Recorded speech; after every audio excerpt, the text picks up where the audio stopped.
asalaamaaleykum ñoo ngi leen di ziar yéen waa groupe whatsapp Serigne Abdourahmane Mbacké ñu ñëwaat ak yéen ci naafila ak ñaar fukkeelu guddi ak juróom-ñeent ci weeru koor ñeenti rakkaan la rakkaan bu si nekk nga tari fatiha benn yoon teg ci wattiini juróomi yoon ak qul yaa ayyuhal kaafiruuna juróomi yoon ak lixlaas juróomi yoon sëriñ bi nee na ko def insha allahu dees na ko jéggal bàkkaaram yu jëkk ak yu mujj jërë ngeen jëf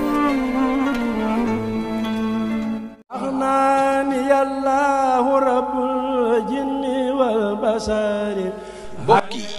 seen entreprise Alhamdou Communication nekk fii ci Touba marché Ocass centre commercial Borom Khayra bi yëngatu ci wàllu matériel électronique ak accessoire ñooy ñaanal bépp client ak bépp jullit weeru kooru jàmm ak salaam